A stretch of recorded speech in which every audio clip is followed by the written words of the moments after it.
नमस्कार, मी राजेंद्र कुमार जाधव. दामाज न्यूज मध्ये आपल्या सर्वांचे स्वागत. बातमीपत्राच्या सुरुवातीला पाहूया हेडलाईन्स. बसवेश्वर स्मारकाविषयी लक्ष घालून निधी देण्याची उपमुख्यमंत्र्यांची ग्वाही. हाजापूर भाळवणी मार्गावर टेम्पोची मोटरसायकलला धडक, एकाचा मृत्यू तर एक जण जखमी. गोळीबार करून दहशत निर्माण करणारा एक जण पोलिसांच्या ताब्यात. गावठी कट्ट्यासह गुन्ह्यात वापरलेली 4 चाकी गाडी जप्त. मोबाईल देऊन प्रेमाच्या जाळ्यात ओढण्याचा प्रयत्न, जागृत पालकाने हाणून पाडला. सोनाराच्या घरात चोरी करून रेल्वेतून जाणाऱ्या तिघांना लोहमार्ग पोलिसांनी घेतले ताब्यात. 14 लाख रुपयांच्या चांदीच्या मूर्ती जप्त. आणि टेंभुर्णी बीज मंडळाच्या गलथान कारभारामुळे सलग 3 वेळा ऊस जळून 4 लाखाचे नुकसान, शेतकऱ्यांचा उपोषणाचा इशारा. आता पाहूया सविस्तर बातमीपत्र. मंगळवेढ्यात जगत ज्योती महात्मा बसवेश्वर स्मारक निर्मितीचा लिंगायत समाजाचा आग्रह आहे. या कार्यात विलंब होत असल्याने मी स्वतः लक्ष घालून लवकरात लवकर जागेचा प्रश्न मार्गी लावून निधीची तरतूद करेन, अशी ग्वाही राष्ट्रवादीचे राष्ट्रीय अध्यक्ष तथा महाराष्ट्राचे उपमुख्यमंत्री अजित पवार यांनी दिली. जुळे सोलापुरातील राष्ट्रवादीच्या मेळाव्यात अजितदादांनी या महत्त्वाच्या विषयावर गांभीर्यपूर्ण भाष्य केले. सोलापूर जिल्ह्यातील महत्त्वाच्या प्रलंबित विकास योजनांसाठी सरकार निधी देण्यास कटिबद्ध आहे, असेही आश्वासन त्यांनी यावेळी दिले. महात्मा बसवेश्वर स्मारकासाठी देण्यायोग्य सरकारी जमिनीचा प्रस्ताव शासनाला तात्काळ पाठवण्याची लेखी सूचना उपमुख्यमंत्री अजित पवार यांनी सोलापूरच्या जिल्हाधिकाऱ्यांना केली आहे. महात्मा बसवेश्वर आर्थिक विकास महामंडळाच्या सरकारने निर्मिती केली आहे. तुटपुंजी निधीची तरतूद केली आहे. वर्षभरात एकाही समाज बांधवाला कर्ज मिळाले नाही. काही जाचक शिथिल करून निधी वाढवून देणे गरजेचे आहे. त्यासाठी वारणानगरचे आमदार डॉक्टर विनय कोरे, सोलापूर जिल्ह्याचे नेते माजी आमदार राजन पाटील, करमाळ्याचे आमदार संजय मामा शिंदे, मोहोळचे आमदार यशवंत माने, राष्ट्रवादीचे जिल्हाध्यक्ष माजी आमदार दीपक साळुंके यांच्या माध्यमातून स्मारक निर्मितीसाठी डॉक्टर बसवराज बगले हे सतत पाठपुरावा करीत आहेत. त्यामुळे आगामी निवडणुकीपूर्वी या विषयाला गती मिळणार असल्याचे संकेत अजित पवारांनी दिले आहेत. या प्रसंगी संजय पाटील खवेकर, ॲडव्होकेट शिवानंद पाटील, शिवानंद हिरेमठ, आनंद मुस्तारे, सुरेश वाले, ओंकार पाटील आदी लिंगायत समाज बांधव यावेळी उपस्थित होते. मंगळवेढा तालुक्यातील हाजापूर ते भाळवणी या रस्त्यावर भरधाव वेगात जाणाऱ्या एका टेम्पोने मोटरसायकल स्वारात जोराची धडक दिल्याने शिवाजी कांबळे वय वर्ष 60 यांचा मृत्यू झाला, तर एक जण जखमी झाल्याची घटना घडली असून या प्रकरणी अज्ञात वाहन चालकाविरुद्ध गुन्हा दाखल झाला आहे. पोलीस सूत्रांनी दिलेली माहिती अशी की यातील फिर्यादी नवनाथ कांबळे राहणार जालिहाळ यांचे वडील शिवाजी कांबळे तसेच भारत फरगर हे MH14 AQ 1729 या मोटरसायकलून हिवरगाव ते जालिहाळ असे येत असताना हाजापूर ते भाळवणीकडे जाणारा टेम्पो क्रमांक KA 22 A 8867 वरील अज्ञात चालकाने हैगेने व अविचाराने भरधाव वेगात रस्त्याच्या परिस्थितीकडे दुर्लक्ष करून वाहन चालवून मोटरसायकलच्या उजव्या बाजूने जोराची धडक दिल्याने शिवाजी कृष्णा कांबळे वय वर्ष 60 हे जागीच मयत झाले, तर भारत फरगर वय वर्ष 50 हे या अपघातात गंभीर जखमी झाले आहेत. अपघातानंतर वाहन चालक पोलिसांना खबर न देता घटनास्थळावरून फरार झाला आहे. याचा अधिक तपास पोलीस उपनिरीक्षक शेख हे करीत आहेत. सांगोला तालुक्यामध्ये गावठी कट्ट्याने हवेत गोळीबार करून दहशत निर्माण करणाऱ्या एकास सांगोला पोलिसांनी अटक केली आहे. या कारवाईत पोलिसांनी गुन्ह्यात वापरलेली गावठी कट्ट्यातून गोळीबार केलेली खाली केस तसेच गुन्हेगारांनी गुन्ह्यात वापरलेली 4 चाकी गाडी जप्त केली असल्याची माहिती पोलीस निरीक्षक भीमराव खंडाळे यांनी दिली. याबाबत अधिक माहिती अशी की पोलिसांनी दिलेली तक्रार मागे घेण्यासाठी विक्रम उर्फ पप्पू अण्णासो सावंत व नितीन सावंत दोघे राहणार खवासपूर तालुका सांगोला यांनी गणेश बोडरे यांच्या राहत्या घराजवळ 4 चाकी गाडीत साथीदारासह येऊन गावठी कट्ट्याने हवेत गोळीबार करून दहशत निर्माण केली होती. याबाबत वरील दोघांवर सांगोला पोलीस ठाण्यास गुन्हा 2 नंबर 106/2024 भारतीय दंड विधान कलम 504, 507, 34 सह आर्म ॲक्ट 3, 25, 27 अन्वये नोंद करण्यात आला होता.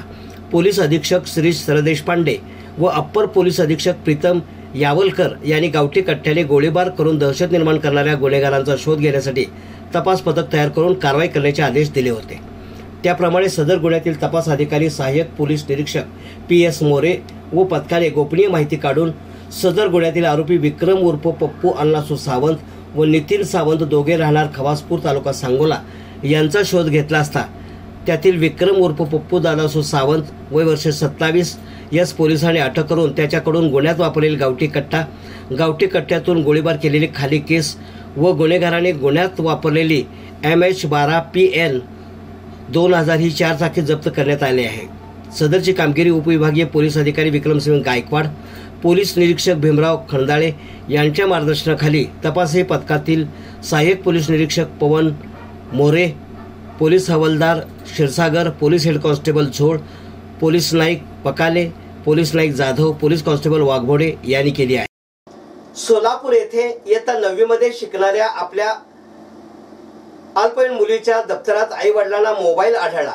मुलीच्या न कळत त्यांनी त्या मोबाईलवर येणाऱ्या फोनच्या आधारे माहिती घेऊन चौकशी केली असता एका तरुणाने मुलीस मोबाईल दिल्याचे निष्पन्न झाले आहे। वडिलांनी वेळीच दखल घेतल्याने मोबाईल देऊन प्रेमाच्या जाळ्यात ओढण्याचा प्रयत्न जागृत पालकाने हाणून पाडला आहे।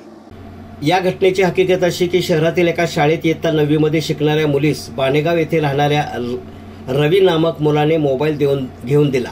हा मोबाईल मुलीने आपल्या आईस दाखवला। आईने याबद्दल चौकशी केली असता मुलीने सांगण्यास नकार दिला। त्यानंतर दुसऱ्या दिवशी आई वडिलांनी गुपचूप मोबाईल नंबरवर आलेल्या फोनच्या आधारे त्या मुलास भैया चौकात बोलावून घेतले व चौकशी केली असता त्याने सुरुवातीला उडवाउडीची उत्तरे दिली। त्यानंतर त्या मुलास फौजदार चौडी पोलीस ठाण्यात आणले असता त्या मुलाने मोबाईल घेऊन दिल्याची कबुली दिली। मोबाईलचे ॲप्स दाखवून व्हॉट्सअप चॅटिंग करून तिच्या भविष्यात धोका निर्माण होण्याच्या अगोदरच आई वडिलांच्या सतर्कतेमुळे पुढचा अनर्थ टळला। त्या मुलाच्या विरोधात फौजदार चौडी पोलीस ठाण्यात पोस्को अंतर्गत गुन्हा दाखल झाला आहे। सिकंदराबाद येथील सोनाराच्या घरात चोरी करून रेल्वेतून जाणाऱ्या तिघांना सोलापूर लोहमार्ग पोलिसांनी ताब्यात घेऊन त्याच्याकडून 14 लाख रुपयांच्या चांदीच्या मूर्त्या जप्त केल्या आहेत। सुनील सिंह शेरसिंह रावत वय वर्ष 24 राहणार मलनावासा थाना जिल्हा अजमेर राजस्थान असे अटक केलेल्या आरोपीचे नाव आहे। तर 2 आरोपी अल्पवयीन आहेत। 3 संशयित इसम हे सिकंदराबाद येथील सोनाराच्या घरात कोणीही नसल्याचा फायदा घेऊन 14 लाखांचे 20 किलो 300 ग्राम चांदीच्या देवी देवतांच्या मूर्ती चोरून रेल्वे गाडी नंबर 22-7-18 सिकंदराबाद राजकोट एक्सप्रेसने बोगी नंबर S/5S/6 मध्ये घेऊन जात असल्याची माहिती लोहमार्ग पोलीस ठाण्यास मिळाली। त्या माहितीनुसार सिकंदराबाद राजकोट एक्सप्रेस गाडीतून 3 संशयितांना व त्यांच्याजवळ असलेली बॅग ताब्यात घेऊन पोलीस ठाणे येथे आणले। आरोपींनी घरी पैशाची अडचण असल्याने सदरची चोरी केली असल्याचे सांगितले। भीमानगर वीज मंडळाच्या गलथान कारभारामुळे माढा तालुक्यातील उजनी टेंभुर्णी येथील शेतकऱ्यांनी 3 वेळा ऊस जळून अंदाजे 4 लाख रुपयांचे नुकसान झाल्याचे परमेश्वर मेटे यांनी टेंभुर्णी वीज मंडळासमोर आमरण उपोषण बसण्यास इशारा निवेदनाद्वारे दिला आहे। सविस्तर वृत्तांत असा की उजनी तालुका माढा येथील शेतकरी परमेश्वर तुकाराम मेटे यांच्या शेतावरील बांधाच्या कडेला असलेल्या विद्युत पोलवरून मेटे यांचा गट नंबर 41/01 मेटे वस्ती रोहितराजवळील LT लाईन पूर्वेकडील खांबाच्या विद्युत वाहिनीच्या तारेच्या स्पार्किंग होऊन 3 वेळा ऊस जळून त्याचबरोबर ऊसासोबत असलेले ड्रीप साहित्य जळून खाक झाल्याने अंदाजे 4 लाख रुपयांचे नुकसान झाले आहे। तसेच या अगोदरही टेंभुर्णी वीज मंडळासमोर शेतकरी परमेश्वर तुकाराम मेटे यांनी सहकुटुंबासहित दिनांक 1/1/2018 रोजी उपोषण केले होते। कारण त्या अगोदर 30/4/2016 रोजी व 14/1/2017 असे 2 वेळा विद्युत खांबाच्या विद्युत वाहिनीची तारेची स्पार्किंग होऊन ऊसामध्ये ठिणग्या पडल्याने ऊस जळाला होता। त्यामुळे आम्ही उपोषण केले होते। त्यावेळेस वीज मंडळाच्या अधिकाऱ्यांनी तुमच्या शेतातील विद्युत पोल शिफ्ट करून देतो असे आश्वासन दिले होते। मात्र आज 5 वर्षे झाली तरी पोल शिफ्ट केले नाहीत। तर पुन्हा दिनांक 14/1/2024 रोजी विद्युत वाहिनीच्या तारांचे स्पार्किंग होऊन ऊस जळाला असून त्याबाबत टेंभुर्णी येथील वीज मंडळाला दिनांक 15/1/2024 रोजी लेखी अर्ज देऊन सुद्धा माझी कुठलीही दखल घेतली नसल्याने मला माझ्या शेतातील ऊस व ड्रीप जळ्याचे नुकसान भरपाई मिळावी व माझ्या शेतातील गट नंबर 41/01 मेटे वस्तीवरील पोल शिफ्ट करून मिळण्यासाठी मी टेंभुर्णी वीज मंडळाच्या समोर दिनांक 12 फेब्रुवारीपासून आमरण उपोषणास बसणार असल्याचा इशारा मेटे यांनी निवेदनाद्वारे कार्यकारी अभियंता बार्शी, सोलापूर, बारामती तसेच टेंभुर्णी व सोलापूर जिल्ह्याचे पालकमंत्री यांना निवेदनाद्वारे दिला आहे। हे होतं आजचं बातमीपत्र। पुन्हा भेटूयात एका नवीन बातमीपत्रासोबत। नमस्कार।